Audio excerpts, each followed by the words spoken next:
The plane was about to take off. The first-class flight was almost full, with passengers taking their seats, arranging luggage, and settling in for the journey. Among them, a man in a well-tailored suit walked confidently down the aisle looking for his seat. He analyzed the passengers with a calculating look, as if evaluating who was at his height and who, in his view, did not belong in that exclusive space. As soon as he found his seat, he let out a satisfied sigh, but this satisfaction soon gave way to a subtle discomfort. Next to him, a tall, athletic-looking man sat with a hood over his head and headphones covering his ears. He seemed deep in thought, staring into space, oblivious to the movement around him. The passenger in the suit regarded him with disdain. Something about the unknown made him uncomfortable.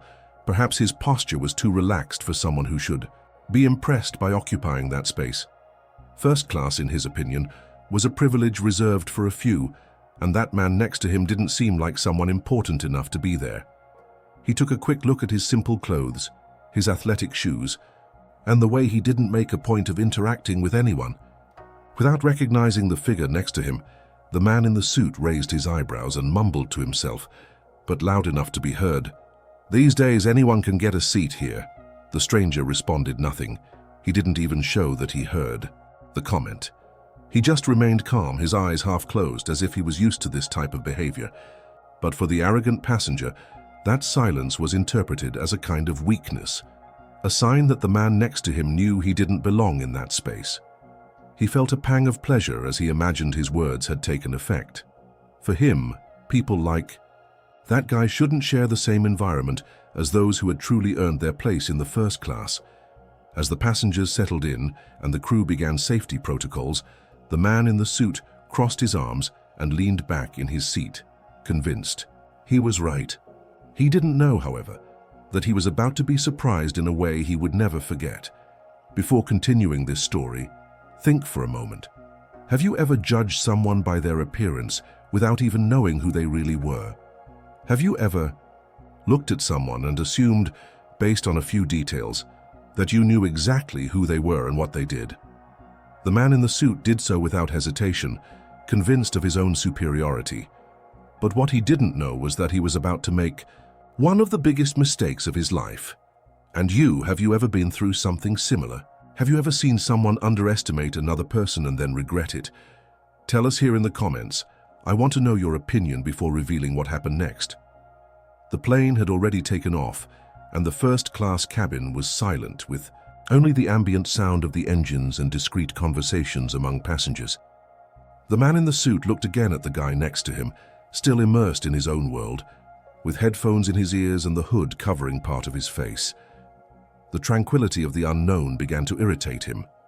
How could someone act with so much indifference in a space where, according to him, being there should be a privilege? Her discomfort was growing, fueled by the fact that this man just didn't seem to fit in there. He decided to express his dissatisfaction more directly. He looked around, making sure he had an audience, and said audibly, "Interesting how nowadays anyone can get a seat in first class.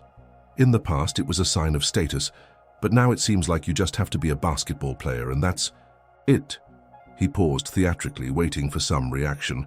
The stranger at his side remained motionless, apparently oblivious to the venomous words. The man in the suit crossed his arms and let out an ironic laugh. The truth is that some think that money buys class, but that's not the case. A woman sitting in the front row gave him an uncomfortable look, clearly sensing the provocative tone.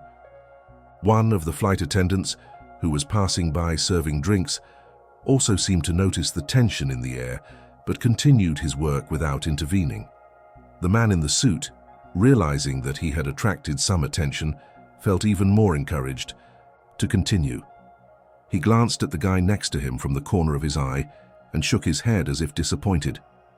These athletes earn millions just for playing, while businessmen, doctors, lawyers work hard their entire lives to earn their place.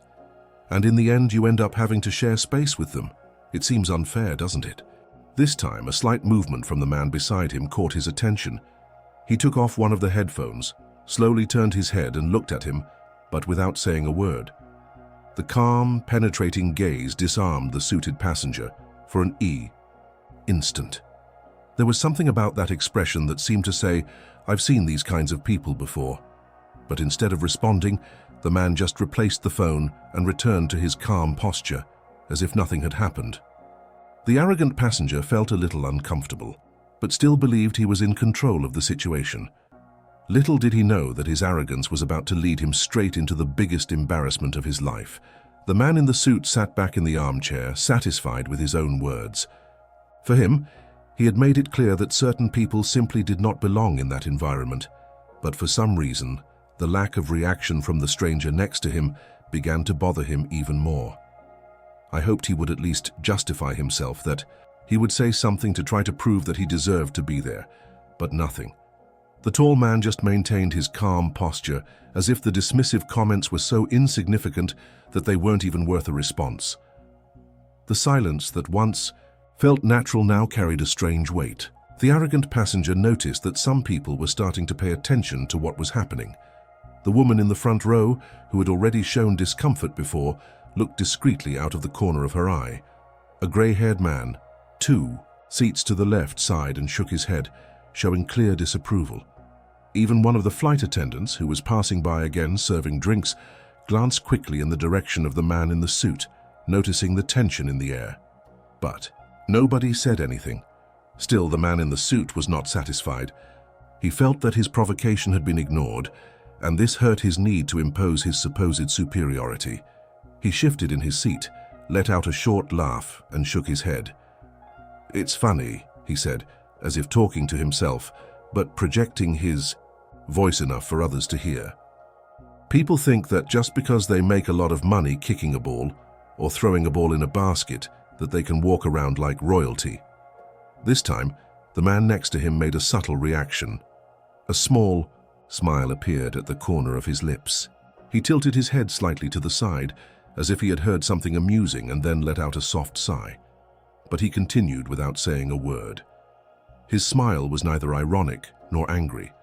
It was a smile from someone who had seen this type of situation countless times and knew exactly how it would end. The passenger in the suit, however, didn't understand what that smile meant. To him, it seemed like a sign that he had finally done something to the other. He felt encouraged to continue, not yet realizing that he was heading towards the biggest embarrassment of his life.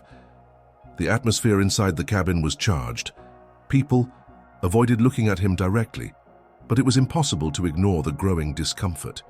The tension in the air was almost palpable. He thought he was winning. But in truth, it was only a matter of time before everything changed. In-flight service had begun, and flight attendants were serving drinks and meals to first-class passengers.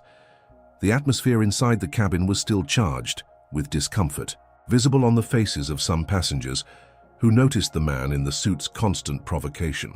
He, on the other hand, seemed to thrive on the situation, convinced that his opinion was not only valid but also shared by others there. The silence of the man beside him still bothered him deeply. It was like he was being completely ignored, and it hurt his pride in a way he couldn't explain. When the flight attendant approached to serve his meal, the man in the suit saw the perfect opportunity to amplify his provocation. He picked up his glass of wine, took a sip, and without even lowering his voice, spoke in an almost theatrical manner, as if he wanted everyone around to hear his words clearly. "You know what I think is funny?" he began without even looking at the flight attendant. "Like basketball players are overvalued. They earn millions to chase a ball, while people who really make a difference in the world barely get decent recognition." He paused, waiting for reactions. This time, the silence that came in response was not one of indifference, but of real discomfort. A few heads turned in his direction, and even the steward, who was about to hand him his meal, hesitated for a moment, surprised by the comment. The woman sitting in front sighed and rolled her eyes. The grey-haired man who had previously shown disapproval closed his eyes and shook his head slowly, as if he was losing patience. But the man in the suit was so blinded by the need to reassert his supposed status that he didn't notice any of this. Instead, he laughed and continued. "I mean, think about it," he said, now looking directly at the commissioner. "These guys live surrounded by sycophants, spend time in mansions, buy cars that cost millions. And for what? To throw a ball into a basket? As if this really contributed to something relevant in society. This time, the man next to him reacted more visibly. He slowly lowered his hood, revealing more of his face, and slightly turned his head toward the arrogant passenger. He didn't say anything, but his gaze carried something different, as if he was patiently waiting for the right moment. A discreet smile appeared on his lips again, but now there was something more to it. As if he knew that the turnaround of that situation was already on the way.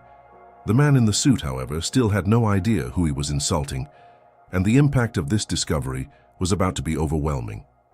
The silence inside the first class cabin grew even heavier. The man in the suit's provocation resounded in the air like an uncomfortable echo, and the expressions of the passengers around made it clear that the situation was going beyond the limit. Some looked away, trying not to get involved, while others looked straight at him, outraged by his arrogance.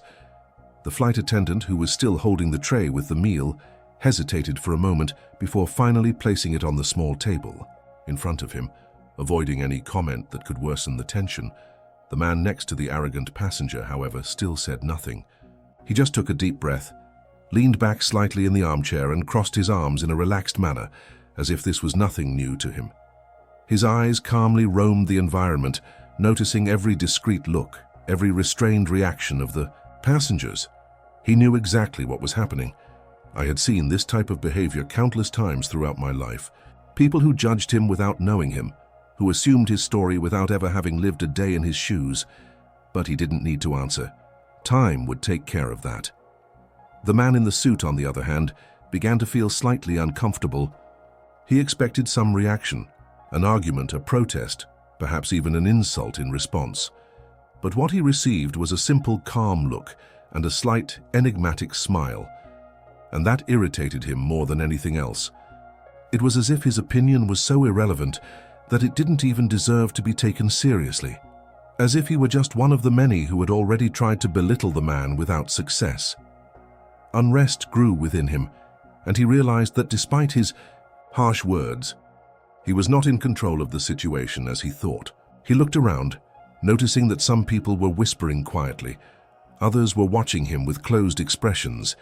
He felt the weight of silent disapproval, as if, somehow, he was being exposed without even realizing how. He tried to adjust. Himself in the armchair crossed and uncrossed his legs, forced a smile for himself. But something was wrong. For the first time, he felt a discomfort he couldn't explain. The man beside him didn't need to answer. The silence spoke louder than any words, but the truth had not yet been revealed, and when that happened, the arrogant passenger would understand, in the worst possible way, the size of the mistake he had made. The discomfort inside the first-class cabin became increasingly evident. The silence was no longer just a reflection of the tranquility of the flight, but rather a consequence of the heavy atmosphere created by the passenger in the suit.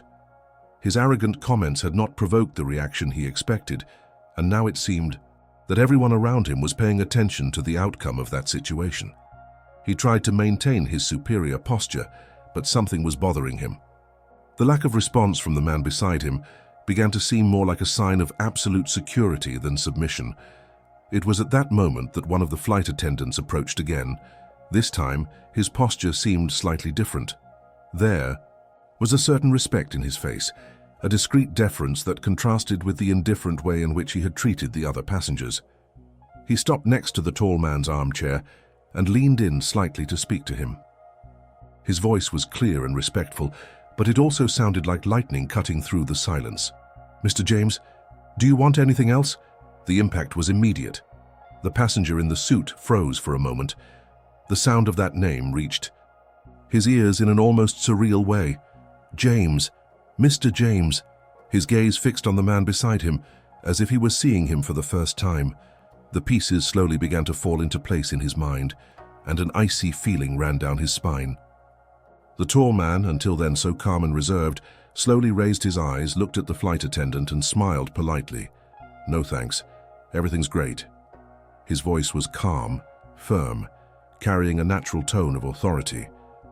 A voice that any minimally informed person would instantly recognize, and it was there at that exact moment that the penny dropped for the arrogant passenger. His eyes widened, feeling a wave of heat rise to his face. His heart sped up. His mouth went dry. He couldn't believe what had just happened. The man he had been insulting the entire flight, the one he belittled, ridiculed, and treated like an intruder in first class, was no ordinary stranger. It was LeBron James, one of the greatest basketball players of all time, a living legend. The passenger in the suit felt the ground disappear beneath his feet. He had made a gigantic mistake, and now he was about to deal with the consequences of his own poison. The name hung in the air like a bomb about to explode.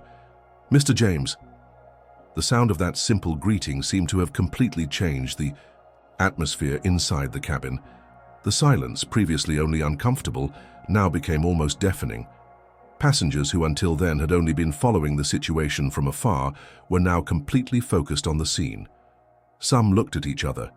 Others let out expressions of shock, and some just watched, waiting to see what would happen next. The man in the suit remained paralyzed.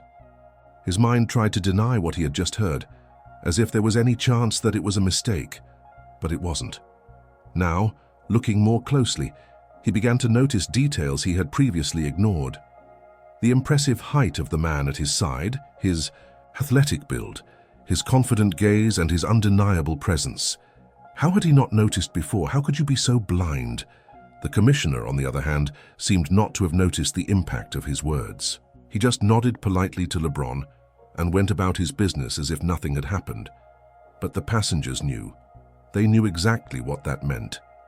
One of the greatest athletes in history was there, sitting calmly, listening to all those provocations, without even reacting. And now the man who had spent the entire flight trying to belittle him was faced with the indisputable truth. He had insulted a legend, and what's worse, without even realizing it. The atmosphere inside the plane changed drastically. Some passengers exchanged restrained smiles. Others looked inquisitively at the man in the suit, waiting to see his reaction. The woman who had previously shown discomfort now observed everything with an expression of discreet satisfaction, as if she were witnessing a rare type of poetic justice. The man in the suit felt his throat go dry. His breathing was heavy. He tried to look away, but it was impossible to escape the weight of that revelation. LeBron's presence now seemed even bigger, even more imposing.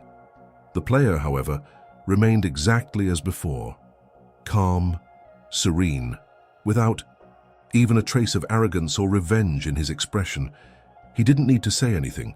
The silence, combined with the weight of his name, was more than enough.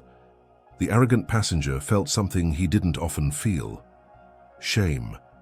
And at that moment, he realized that there was nothing he could say to take back what he had done. The man in the suit blinked several times, as if his brain was trying to assimilate what had just happened. He opened his eyes wide, feeling his heart race in his chest, a mixture of disbelief and despair beginning to take over his expression. His gaze traveled again to the face of the man next to him, now without the hood covering part of his identity. It was impossible to deny it. It was him, LeBron James. The realization hit like a punch in the stomach. He spent all that time insulting, belittling and ridiculing none other than one of the greatest athletes in the world, a living legend of basketball, a man who not only redefined the sport, but also became an icon of resilience, leadership, and social impact. The same LeBron James who built schools, helped entire communities, and served as an inspiration to millions of people around the planet. And he, a random businessman who considered himself superior, spent the entire flight trying to belittle him. The blood seemed to leave his face. His hands were cold and his mind was running in circles, desperately searching for a way to fix the situation. But there was no way. He felt the weight of the eyes around him, passengers who had witnessed his arrogance and now saw his downfall in real time. Each of them knew exactly what was going on. They knew he had made a mistake that could not be undone. He swallowed hard, trying to find words, anything that could minimize this disaster. He thought about laughing, about pretending it was all just a joke, but he knew he wouldn't convince anyone. The truth was there, exposed in a brutal and undeniable way. LeBron James remained calm, as if he knew from the beginning that this would happen. His tranquility only increased the discomfort of the man in the suit, who now desperately wanted to disappear. The silence was unbearable. He shifted in his seat, straightened his tie, ran his hand over his sweaty face. The embarrassment was overwhelming. Every second seemed to last an eternity. He wanted to look anywhere but at Lebron, but at the same time he knew that avoiding that look would only make his defeat even more obvious. The plane continued its peaceful journey through the sky, but to him, it seemed like everything had collapsed. He had never felt so small. The silence inside the cabin was broken by something even more embarrassing for the man in the suit, a muffled laugh coming from somewhere in the first class. At first, it was just a faint sound, as if someone had tried to hold on but couldn't. Then another passenger let out a small laugh through his nose, followed by a sidelong glance at the arrogant man who was now in a cold sweat. The tension that dominated the room began to transform into something different, a mix of fun and poetic justice. He quickly looked around, feeling his face heat up even more. He saw the woman in the front row holding back a smile as she pretended to be focused on her book. The gray-haired man, who had already shown discomfort before, now crossed his arms with a slight satisfied smile on his lips. On the other side of the booth, a young man who seemed to recognize LeBron James from the beginning could no longer contain himself and let out a more audible laugh, immediately lowering his head to avoid attracting attention. The man in the suit felt his throat close. It was as if the entire world was laughing at him, even though no one was actually mocking him out loud. But the look said it all. The expressions said it all. He had humbled himself in a way he never imagined possible. His arrogance had blinded him, and now he was just a spectacle of embarrassment to the surrounding passengers. He quickly looked away from LeBron, waiting for a reaction from the player. Perhaps a mocking laugh, a look of superiority, something that showed that he was also enjoying that moment of humiliation. But no. LeBron just stood there, relaxed, without any sign of mockery or satisfaction. His face was the same as before, calm, patient, as if he had already known this would happen from the beginning. And this made the man's shame even greater. He took a deep breath, trying to ignore the smiles and looks around him, but it was too late. He had become the center of attention for the worst possible reasons. People were waiting to see what he would do now. How would you react after spending the entire flight oozing arrogance, only to discover that you had insulted one of the greatest athletes in history? And the most desperate thing was that he had no answer. The man in the suit took a deep breath, feeling the crushing weight of shame on his shoulders. His mind worked frantically, trying to find a way out of the situation, but every possibility seemed ridiculous. He knew he needed to say something, anything that would alleviate the disaster he himself had caused. But how do you portray yourself after spending the entire flight belittling someone without even knowing who they were? How to fix a mistake that had already been witnessed by so many? He slowly turned to LeBron James, avoiding looking directly into his eyes as much as possible. His mouth opened, but the words just wouldn't come out. His unshakable confidence from before was now completely gone, and the weight of humiliation made his hands tremble slightly. When he finally managed to speak, his voice was low, hesitant, almost unrecognizable to himself. I had no idea, he began, with a nervous smile that tried to mask his embarrassment. I think maybe I exaggerated my words a little. LeBron, who until that moment had remained impassive, looked up and stared at the man for a moment. There was no anger there, not irony, just a patience that seemed to come from someone who had dealt with this kind of situation many times before. He didn't respond immediately. He just watched, letting the silence make its own judgment. The passenger in the suit felt the pressure increase. The muffled laughter from the other passengers had subsided, but their gazes were still fixed on him, awaiting his next move. He felt the desperate need to explain, to justify his behavior, to convince everyone that he was not the person he showed himself to be. Look, I just wanted to say that I respect your work, in truth. He laughed awkwardly, realizing that his words sounded empty. I just didn't know it was you. That last sentence sealed his fate, as if the mistake lay in the identity of the person he insulted rather than his own arrogance. The excuse sounded weak, like a pathetic attempt to reverse the situation when it was beyond repair. He realized it as soon as the words left his mouth.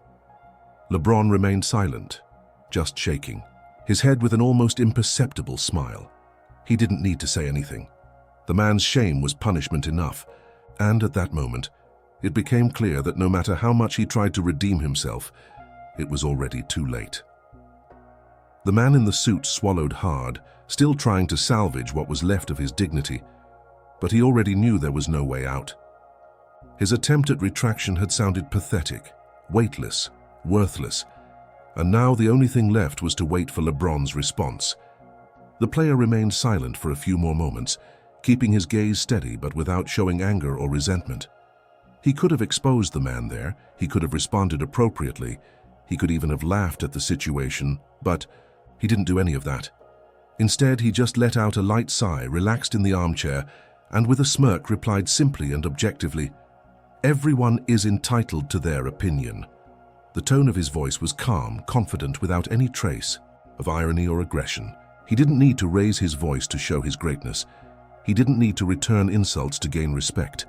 His posture spoke for itself. The weight of his response was not in the words themselves, but in what they represented. He didn't need to prove anything to anyone, least of all to an arrogant man who clearly didn't know what he was talking about. The suited passenger felt a shiver run down his spine. It wasn't the answer I expected. Deep down, perhaps he would have preferred Lebron to have reacted explosively, to have shouted, to have humiliated him back.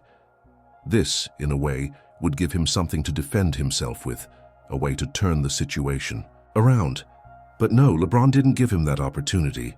He just responded calmly, as if all that was irrelevant to him. The silence in the cabin lasted for a few more seconds. Some passengers let out approving smiles, admiring Lebron's impeccable posture.